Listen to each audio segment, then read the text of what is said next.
A esta hora de la noche nos encontramos ya con el doctor Enrique Ayala Mora, historiador y académico de nuestro país, que nos trae buenas noticias, noticias que son importantes para el ámbito cultural, académico, histórico. Doctor, buenas noches, bienvenido a Telediario.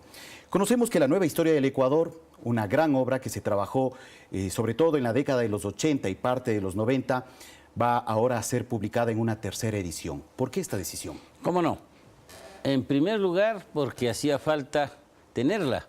La historia fue agotándose, ya no tenía todos los volúmenes completos, no teníamos la colección con sus 15 volúmenes disponibles.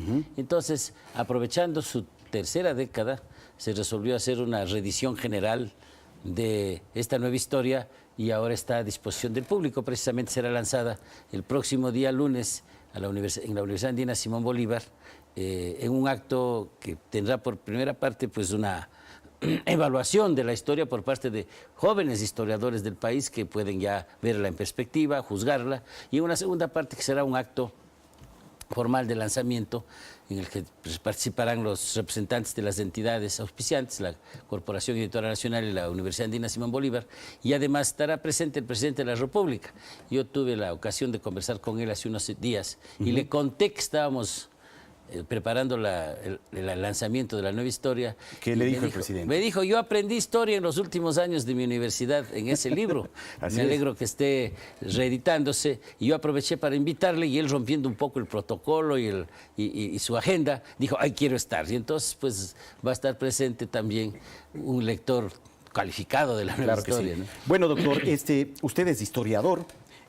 Prácticamente dirigió el equipo que trabajó en la elaboración de esa gran obra que tiene 15 tomos, en el que se incorporan 72 autores ecuatorianos y también extranjeros. Así es. ¿Cuál es la riqueza de esa obra que se trabajó durante la década de los 80 y que terminó su tomo 15, me parece, en la década de los 90, ¿no? En el año 95, me parece. La historia comenzó a prepararse en 1983. La impulsó un grupo de 8 colegas, que uno de los cuales ha muerto ya, Manuel Chiriboga, quien lo sentimos mucho, claro, precisamente, sí, los demás estamos todavía trabajando, y pues se decidió hacer esta obra que al principio no nos imaginamos que hubiera sido tan grande, tan extensa, ¿no? Al final salieron 15 volúmenes, ahora es la obra, todavía la obra más larga que se ha hecho en el país, una obra de 15 volúmenes, que tuvo mucho impacto en su momento, e incluso llegó al sistema educativo, porque significó una gran innovación de los estudios históricos. La historia tradicional ecuatoriana se centraba en las biografías de los notables, de los presidentes, de los obispos, de los generales, y esta nueva historia pues abrió el camino de hacer un estudio del pasado a partir de cómo era la sociedad ecuatoriana. El principal protagonista de esta obra era el pueblo ecuatoriano.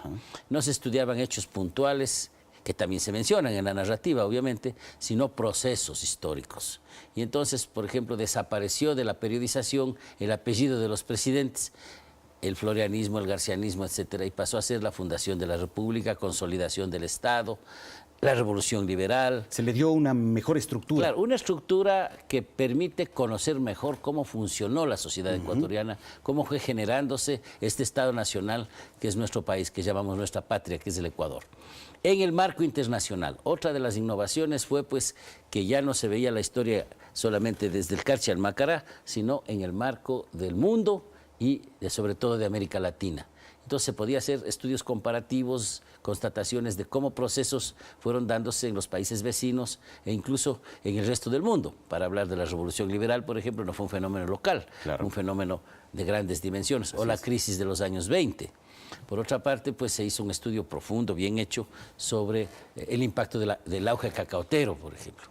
Y claro, lo de siempre, el estudio del velasquismo.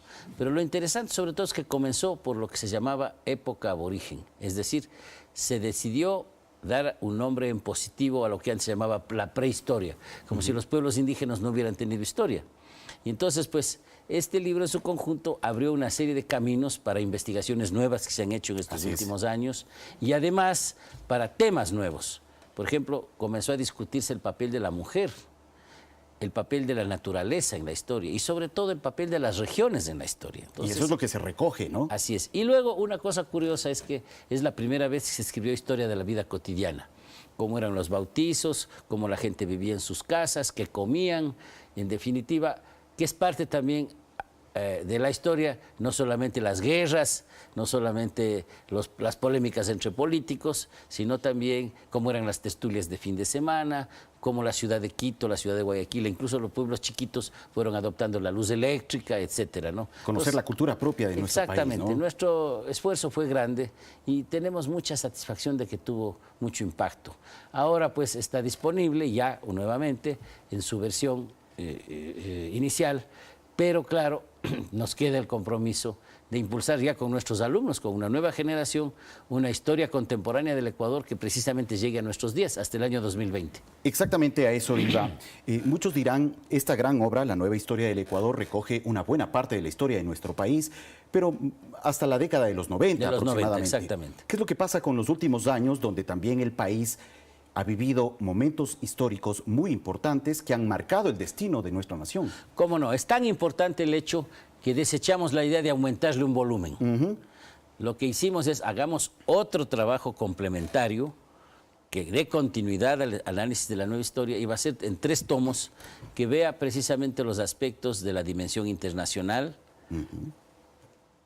la estructura socioeconómica del país, los movimientos sociales, los viejos movimientos sociales, los nuevos, el impacto en la cultura, el hecho de este estallido de las diversidades, de la interculturalidad y también, desde luego, la narrativa política, pero también temas como el impacto del deporte, temas como la vida cotidiana nuevamente y, desde luego, una cosa que se estudió poco en la nueva historia y que ahora va a revalorizarse, que es el impacto de los medios de comunicación, importante, etcétera. Es decir, va a ser una panorámica general que estamos preparándola y que creemos que vale la pena concebirla como una obra aparte.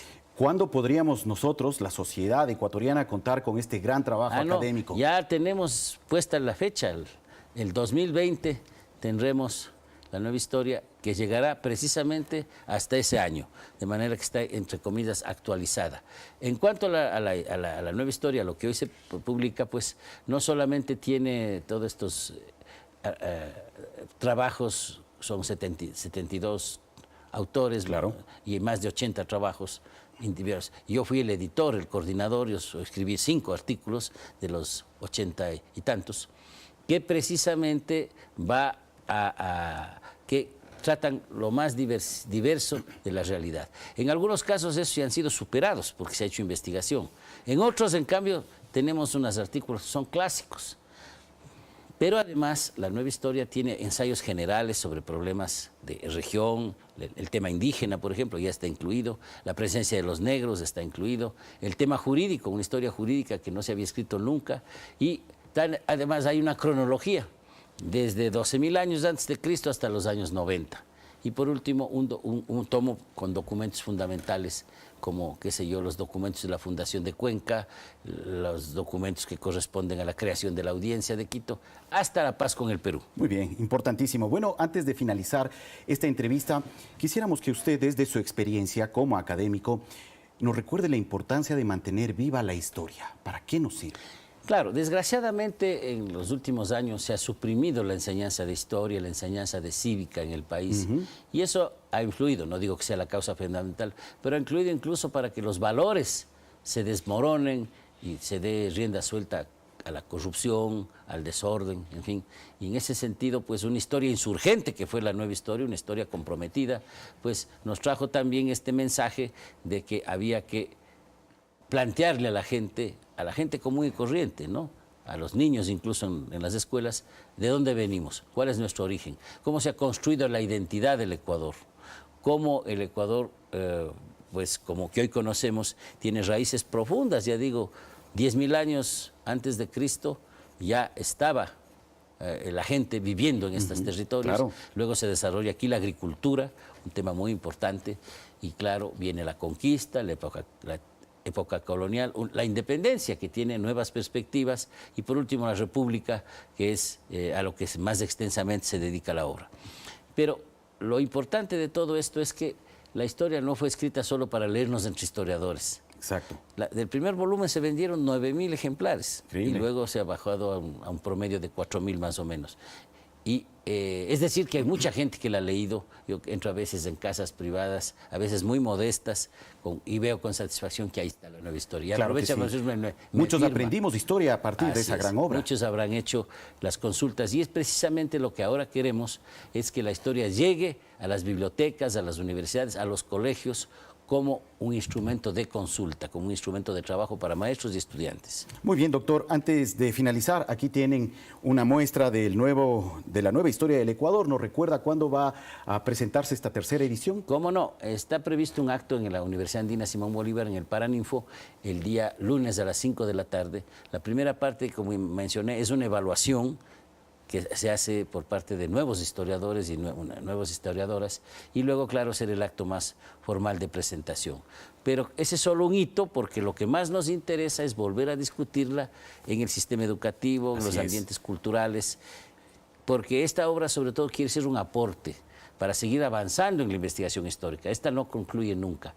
La historia siempre está presente porque es una pregunta sobre cómo fue el pasado, cómo son nuestras raíces. Y en ese sentido, pues, creo que podemos aportar y sobre todo incentivar a que gente nueva lo haga. Felizmente, hay una gran cantidad de historiadores jóvenes. En 15 días hay un congreso de historia en Cuenca, por ejemplo. Que también vale la pena que pueda invitar a la ciudadanía para que pueda asistir. Es en la Universidad de Cuenca y ahí pues, se va a presentar la nueva historia, obviamente. Muy bien. Pero sobre todo se va a reflexionar sobre los avances que hay en la historiografía ecuatoriana. Muy bien, muchas gracias al doctor Enrique Ayala Mora, académico e historiador de gran trayectoria aquí en nuestro país, que nos ha ofrecido información relacionada a la nueva historia del Ecuador, esta gran obra que ha contribuido a la cultura y también a la historia de nuestro país. Nosotros vamos a seguir en breve después de la pausa con más noticias para ustedes. Sigan con nosotros.